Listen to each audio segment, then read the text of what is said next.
The streets of Little Haiti, a neighborhood in Miami, Florida, were where Zoe Pound was born. This area, known for its vibrant culture and rich history, became the backdrop for a story of resilience and unity. The early 1990s were a time of significant change and challenge for many communities in Miami. It was the early 1990s. The streets buzzed with the energy of a community trying to find its footing amidst the hustle and bustle of urban life. Haitian immigrants were arriving in large numbers. They came with dreams of a better future, escaping political turmoil and economic hardship in their homeland. They were searching for a better life, but they found hardship. They faced poverty, they faced discrimination, their children were bullied.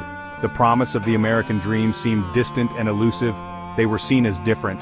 Their culture, language, and customs set them apart, making integration into the broader Miami community a daunting task. The Haitian kids had to fight back. They couldn't rely on anyone else for protection, so they took matters into their own hands. They formed their own groups for protection. These groups were more than just a means of defense, they were a way to build a sense of belonging and identity. One of these groups became Zoe Pound. It started small, a band of kids looking out for each other, sharing their struggles and dreams. It started small, a band of kids looking out for each other.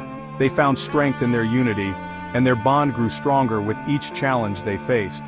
But Zoe Pound quickly became a force. Their numbers grew, and so did their influence. They were no longer just a group of kids. They were a formidable presence in Little Haiti.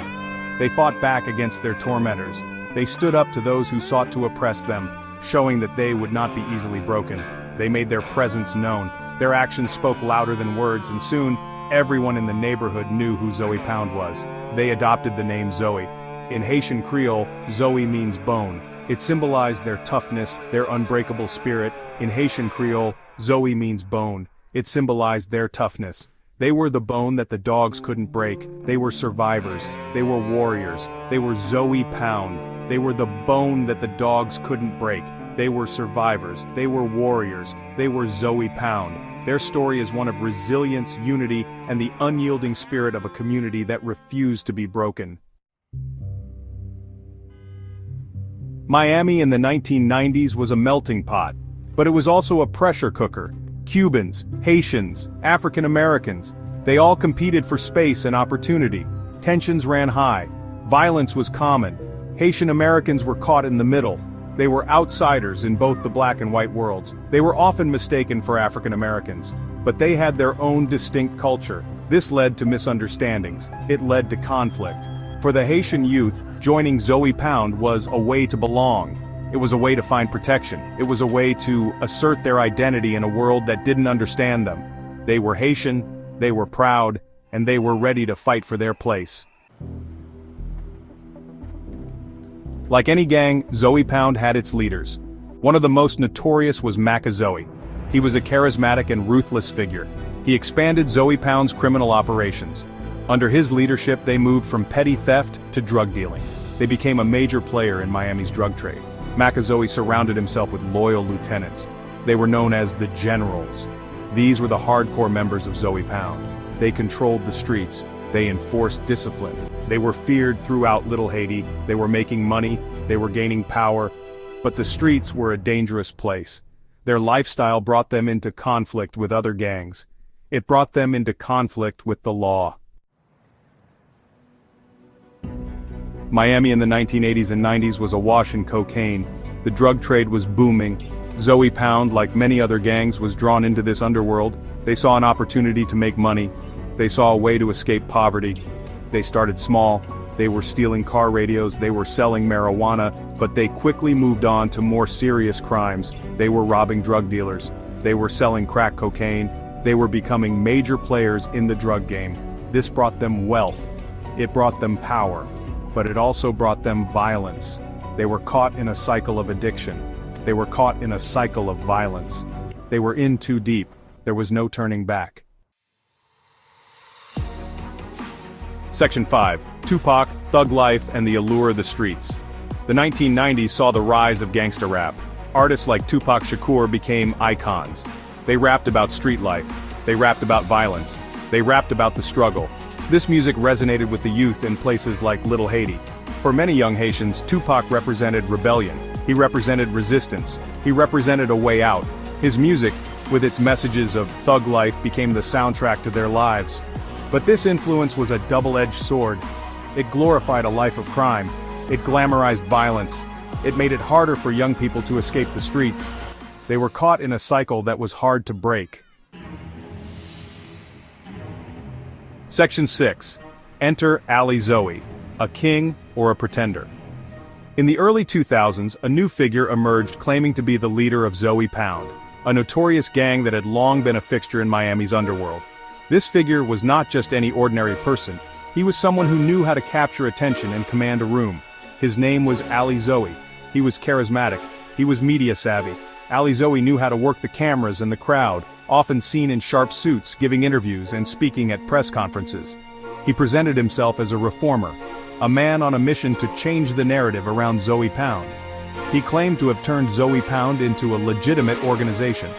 According to Ali, the gang had shifted its focus from criminal activities to community development and social justice. He spoke passionately about providing opportunities for the youth and cleaning up the streets. He claimed they were no longer involved in crime. H.O.E painted a picture of a reformed group, one that was now dedicated to positive change and community upliftment. He wanted the public to see H.O.E not as a gang, but as a movement for good. H.O.E's claims were controversial. While some were willing to give him the benefit of the doubt, others were skeptical. The transformation he spoke of seemed too good to be true for many who had witnessed the gang's violent past. Many former H.O.E members disputed his leadership. They argued that H.O.E was not who he claimed to be. These former members were vocal, insisting that the real essence of H.O.E was being misrepresented. They claimed he was never a real member. According to them, H.O.E had no legitimate ties to the gang's original core. They saw him as an outsider trying to capitalize on the gang's notorious reputation. They accused him of exploiting the gang's name for his own gain. To these critics, H.O.E was nothing more than a pretender, using the name of H.O.E to build his own brand and gain influence. One of H.O.E's most vocal critics was a man known as Junky. Junky was not just any critic. He was someone who claimed to have deep roots within the gang. Junky claimed to be a former high-ranking member of H.O.E. He presented himself as someone who had been there from the beginning, someone who knew the true story of the gang. He accused H.O.E of being a fraud. Junky was adamant that H.O.E was misleading the public and tarnishing the legacy of the gang.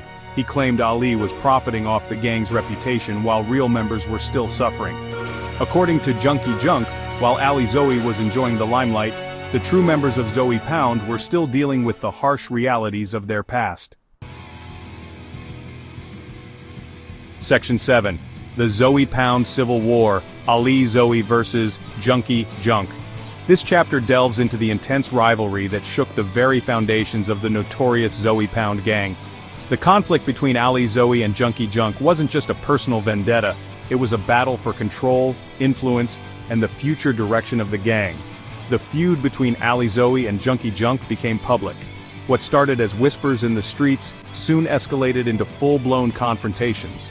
The tension was palpable, and the streets of Little Haiti buzzed with the latest developments. They traded insults in interviews. Each appearance was more heated than the last, with both sides trying to outdo each other in a war of words. These interviews were not just about airing grievances, they were strategic moves to rally support and undermine the other. They made accusations on social media. Platforms like Twitter and Instagram became battlegrounds where each faction hurled accusations trying to sway public opinion. The digital age amplified their voices, making their feud a spectacle for all to see. This conflict highlighted the divisions within H.O.E. The once unified gang now found itself split into factions, each loyal to either H.O.E or Junky. The internal strife was evident, and it weakened the gang's overall cohesion. It showed that the gang was no longer a united front. The cracks in their unity were becoming more apparent with each passing day. Members who once stood shoulder to shoulder now eyed each other with suspicion and distrust. The tension between the two factions escalated. Street confrontations became more frequent, and the animosity was no longer just verbal. Physical altercations and skirmishes became a common sight, further deepening the divide. There were threats of violence. Both sides issued warnings, and the potential for a full-scale gang war loomed large. The streets of Little Haiti were on edge, with everyone bracing for the worst. There were rumors of a H.O.E civil war. Whispers of an impending showdown spread like wildfire.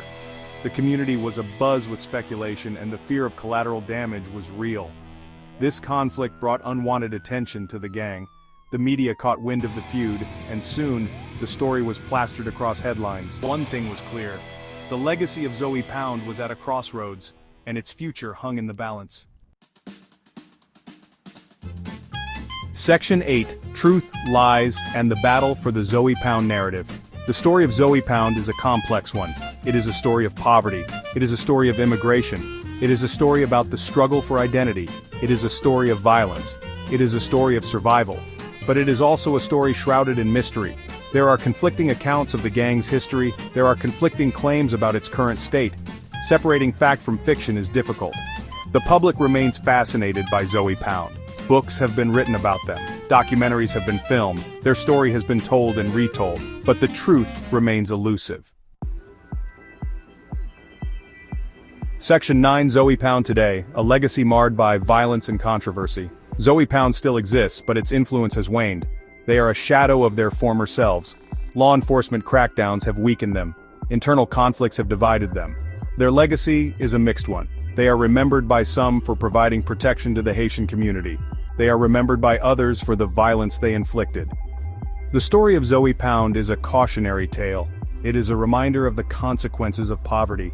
It is a reminder of the consequences of violence. It is a reminder of the challenges faced by immigrant communities. It is a story that continues to resonate today.